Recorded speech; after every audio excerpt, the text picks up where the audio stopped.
Bonjour à tous et bienvenue sur ma chaîne YouTube Objectif Bonheur. Aujourd'hui, je vous retrouve pour une nouvelle vidéo, un nouveau podcast minimaliste et à découvert en juillet. Vous le savez, j'ai décidé de réduire le temps passé ici et du coup, je poste beaucoup plus rarement du contenu. Mais aujourd'hui, je souhaite partager avec vous mon retour d'expérience. En effet, ce mois de juillet a été un véritable enfer en termes de dépenses et je me suis rendu compte que je devais réajuster mon budget de manière générale ainsi que mon épargne.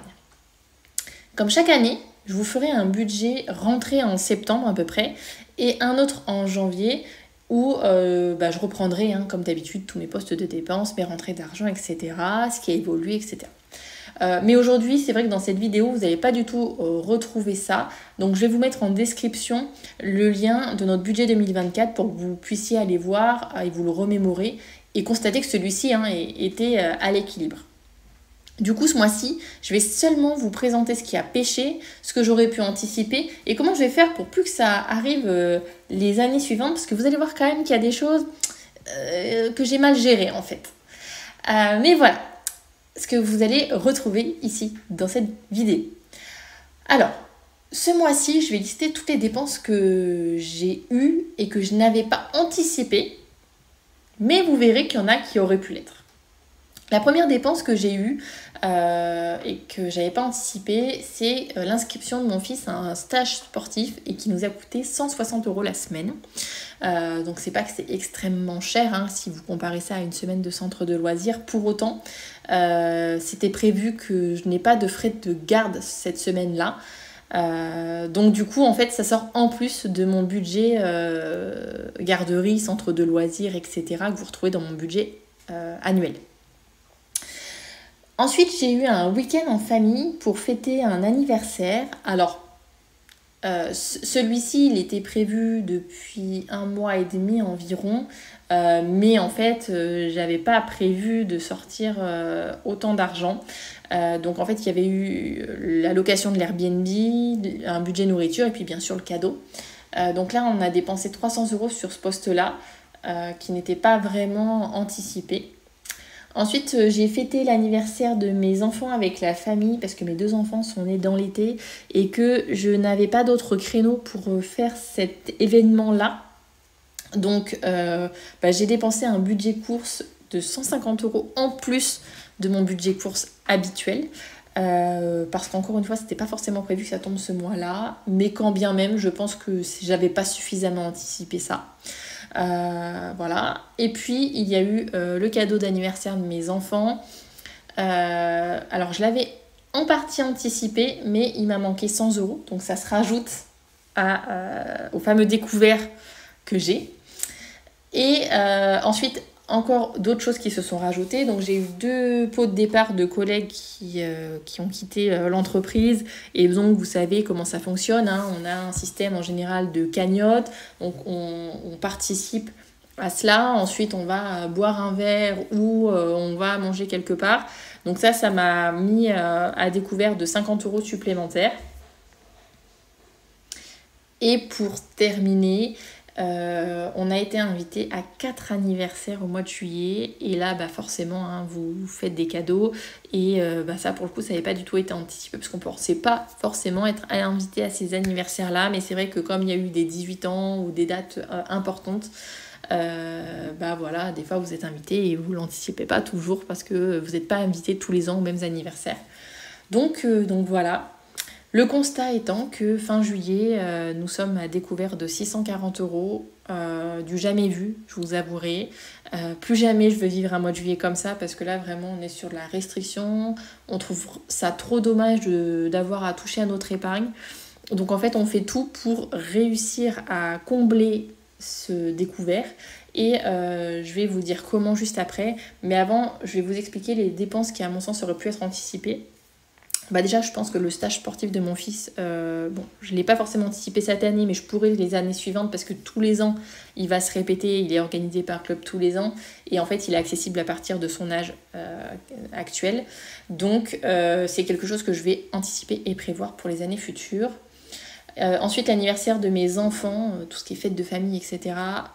C'est quelque chose aussi qu'il faut que j'anticipe parce que tous les ans on se dit mince, soit ça sera sur notre budget course, mais bon, bien souvent dès que vous invitez plus d'une dizaine de personnes, voilà, la vie a énormément augmenté et on peut difficilement faire rentrer ça dans un budget classique.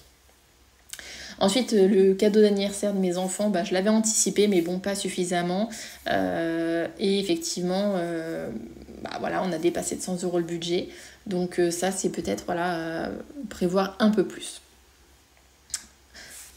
Donc du coup, comment on fait pour limiter la casse?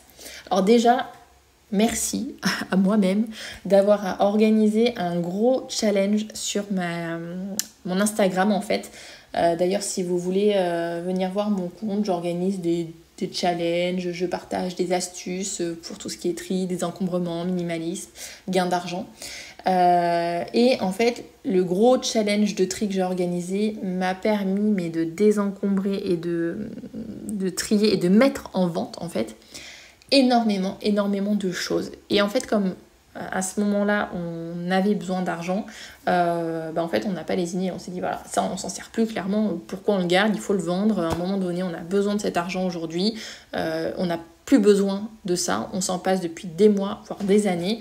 Des fois on garde des choses au cas où, on est tous pareils, même moi si je fais le tri régulièrement, il y a des choses que je gardais au cas où. Bon, voilà. Je vais vous donner un exemple. En fait, avec mon conjoint, quand on s'est rencontrés, on avait un frigo chacun. Quand on a fait construire notre maison, on a eu un frigo encastré, ce qui fait qu'on se retrouvait avec 3 frigos. Mais on s'était dit, non, on va pas revendre les frigos, on va les stocker, parce qu'en fait, s'il y en a un qui nous lâche, ce serait trop dommage de racheter un frigo à 500 € ou 600 €, alors que celui qu'on a, on va le vendre à 50 € quoi. Et d'ailleurs, c'est ce qui s'est passé. Mais pour autant, à un moment donné, il faut prendre des décisions. Et voilà, ça fait déjà 2 ans qu'on stocke ça. Ça prend énormément de place. Et voilà. Et donc, du coup, on en a vendu un à 50 €. Donc, résultat des courses, grâce à ce gros tri, donc c'est pas terminé, mais j'ai vendu pour le moment 120 € sur Vinted de vêtements, de jeux, entre autres. Et sur Le Bon Coin, j'ai vendu 90 €. Donc déjà, ça porte à 210 € à enlever de mon découvert. Ensuite, plutôt que de demander des cadeaux individuels à notre famille quand ils sont venus pour l'anniversaire des garçons, on a demandé à ce que tout le monde participe aux cadeaux en commun. Et ce qui fait qu'on a récolté 200 € de participation aux cadeaux communs pour mes enfants. Et du coup, ce qui fait que tout mis bout à bout à ce jour, on arrive à 410 €. Donc au lieu d'être sur un découvert de 640 €, on est finalement plus qu'à 230 €.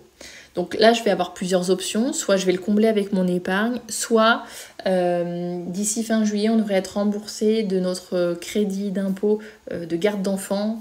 Donc voilà, ça c'est quelque chose que je compte toujours en plus, que je ne prévois pas en épargne ou quoi supplémentaire.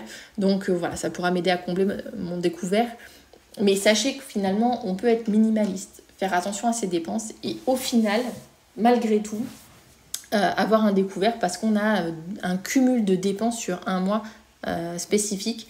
Et forcément, on est tous pareils, quoi. À un moment donné, on a un budget limité.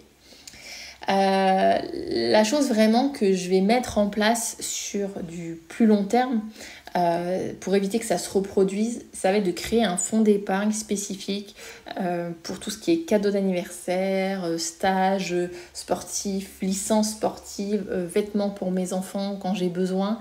C'est vrai qu'aujourd'hui je fonctionnais avec ma cagnotte Vinted, mais c'est parfois pas suffisant en fait, et du coup je préfère créer un fonds d'épargne spécifique à tout ça pour que l'année prochaine vraiment ça se reproduise pas tout simplement. Donc je vous le dirai quel montant je vais allouer à ça quand je vous ferai ma vidéo plus globale sur le budget 2025 ou le budget de la rentrée.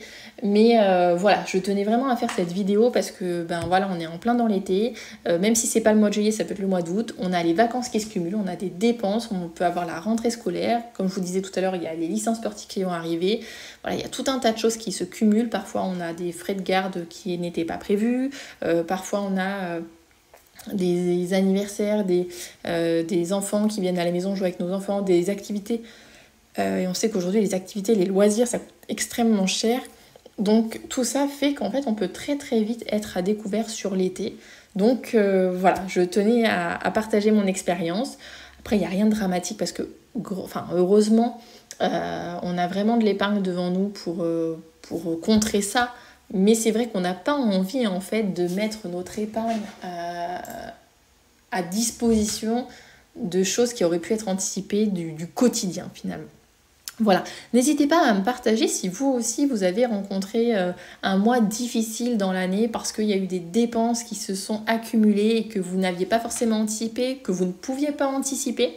Comment vous avez géré? Voilà, vous pouvez me dire tout ça en commentaire et puis je vous dis à bientôt pour un prochain podcast. Bisous à tous!